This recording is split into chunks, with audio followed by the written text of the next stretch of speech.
নমস্কার বন্ধুরা, আবারও একটি স্ন্যাক্স রেসিপি নিয়ে চলে এলাম। আপনারা সকালের টিফিনে খেতে পারেন। এটি কিন্তু বানানো সহজ। এই কচুরিটি আপনারা খুব সহজেই বানিয়ে নিতে পারেন। খেতেও কিন্তু খুবই টেস্টি হয়। কতটা ক্রাঞ্চি হয়েছে একটি আপনাদেরকে ভেঙে দেখাচ্ছি।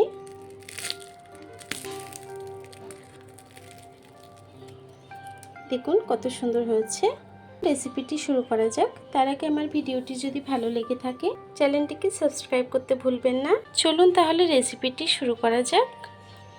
কচুরিটি বানানোর জন্য প্রথমে একটি বাউল নিয়ে নিয়েছি। এখন আমি ময়দা নিয়ে নেব।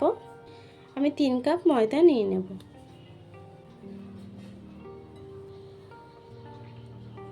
ময়দাটাকে নিয়ে নিয়েছি। এখন ঘি দিয়ে দেব। 4 চামচের মতো ঘি দিয়ে দেব।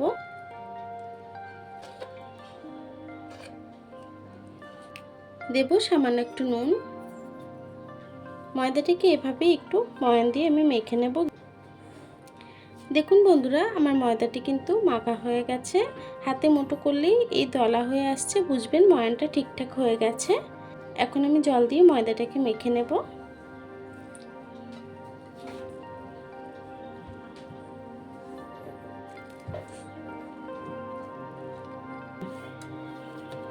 ময়দাটি মাখা হয়ে গেছে। আমি কিছুক্ষণ ঢেকে রেস্টে রাখবো। চলুন কচুরির পুরটা বানিয়ে নিই। ফ্রাই প্যানটি গরম হয়ে গেছে, একটু তেল দিয়ে দেব। আপনারা চাইলে একটু ঘি দিয়েও করতে পারেন। তেলটি গরম হয়ে গেছে, একটু আদা কুচি দিয়ে দেব। আদাটা মুখে পড়লে কিন্তু ভালো লাগে, তার জন্য আমি কুচিয়ে দিলাম। দিয়ে দেবো একটু লঙ্কা। লঙ্কা আর আদাটাকে একটু ভেজে নেব। দেব সামান্য একটু হিং। আদা আর কাঁচা লঙ্কাটি ভাজা হয়ে গেছে। এখন আমি টমেটো দিয়ে দেব। কেটে রাখা টমেটোটি দিয়ে দেব। এখন আমি নুন হলুদটাকে দিয়ে দেব। এই টমেটোর মধ্যে নুন হলুদটাকে অ্যাড করব। দেব স্বাদ মতো নুন। দেব একটু হলুদ গুঁড়ো। আমি লঙ্কার গুঁড়োটা অ্যাড করছি না, আমি কাঁচা লঙ্কা দিয়েছি। আপনারা চাইলে শুকনো লঙ্কার গুঁড়ো অ্যাড করতে পারেন। এখন আমি টমেটোটাকে একটু ভেজে নেব। দেখুন টমেটোটা গলে এসছে। এখন আমি সিদ্ধ করে রাখা আলু ম্যাশ করে রেখেছি সেটাকে দিয়ে দেব। আলুটাকে সিদ্ধ করা আমি দেখালাম না, ভিডিওটি বড় হয়ে যাবে। এখন আমি আলুটিকে দিয়ে দিলাম। আলুটিকে দিয়ে টমেটোর সাথে সুন্দর করে রান্না করে নেব, একটু মিশিয়ে। দেখুন বন্ধুরা, আমার আলুর পুরটি কিন্তু হয়ে গেছে। এখন গ্যাসটিকে বন্ধ করে ঠান্ডা করে নেব পুরটিকে আমি। এদিকে আমার 15 মিনিট আমি ময়দাটিকে রেস্টে রেখেছিলাম। এখন লেচি কেটে নেব। রুটি যতটা বড় রাখি সেই অনুযায়ী আমি লেচিটাকে কেটে নেব। লেচিটাকে দেখুন আমি বানিয়ে নিয়েছি। রুটির মতো বড় বড় করে লেচি আমি বানিয়ে নিয়েছি। এটিকে এখন সাইড করে রাখবো। এখন একটি প্লেট নিয়ে নিয়েছি আর সে ময়দার একটি ডো নিয়ে নিয়েছি। এখন একটু বাটির মতো করে নেব মিডল থেকে।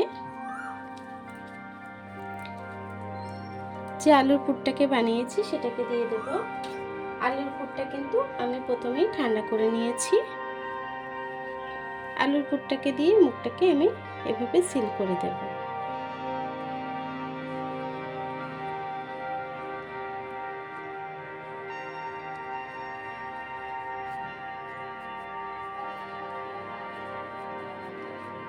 এভাবে হাত দিয়ে একটু চেপে চেপে আমি পুরটাকে রেডি করে নেব।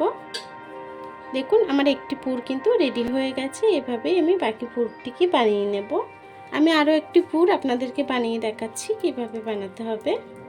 খুবই সিম্পল, বাড়িতে খুব চটজলদি বানিয়ে নিতে পারেন সকালের টিফিনের সময়।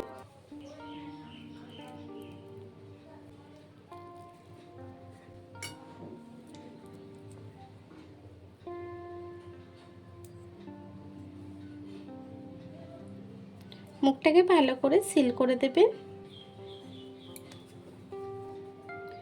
হাতে একটু এভাবে প্রেস করে দিলেই কিন্তু দেখুন তৈরি। চলুন তাহলে রান্নার দিকে চলে যাই। দেখুন বন্ধুরা, তেলটা আমি আগে থেকে বসিয়ে দিয়েছি। তেলটা একদম হালকা হিট হয়েছে। এখন আমি দিয়ে দেবো একে একে। একদম গ্যাসটা লো ফ্লেমে রাখতে হবে।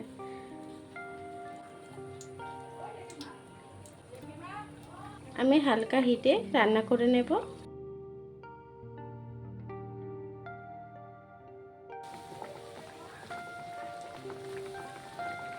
দেখুন বন্ধুরা, গ্যাসটিকে লো করে কিন্তু ভেজে নিয়েছি, প্রায় হয়ে এসছে এটি। আমি একটু উল্টে দিচ্ছি। নামানোর আগে গ্যাসটিকে একটু হাই ফ্লেমে করে ভেজে নিতে পারেন। আমি এখন গ্যাসটিকে একটু হাই ফ্লেমে করে দিয়েছি, আরও একটু ভেজে আমি নামিয়ে নেব। দেখুন বন্ধুরা, আমার কচুরিটি কিন্তু ভাজা হয়ে গেছে। দেখুন কালার চলে এসছে, এখন আমি নামিয়ে নেব।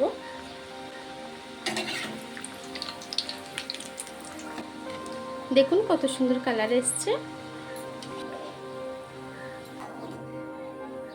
বাকিটাকেও একইভাবে ভেজে নেব।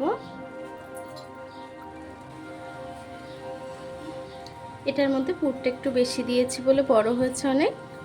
দেখুন বন্ধুরা, আমার বাকি কচুরিটি ভাজা হয়ে গেছে, এখন নামিয়ে নেব। দেখুন বন্ধুরা, আমার কচুরিটি কিন্তু হয়ে গেছে। আপনারা কিন্তু যে কোনো তরকারির সাথেও খেতে পারেন, শুধুও কিন্তু খেতে খুবই ভালো লাগে। দেখুন কত সুন্দর হয়েছে কচুরিটি। আমার এই রেসিপিটি কেমন হয়েছে কমেন্ট বক্সে জানাতে ভুলবেন না। ভিডিওটি যদি ভালো লেগে থাকে চ্যানেলটাকে সাবস্ক্রাইব করে পাশে থাকবেন। আর এতক্ষণ ধরে আমার ভিডিওটি দেখার জন্য আপনাদেরকে অসংখ্য ধন্যবাদ।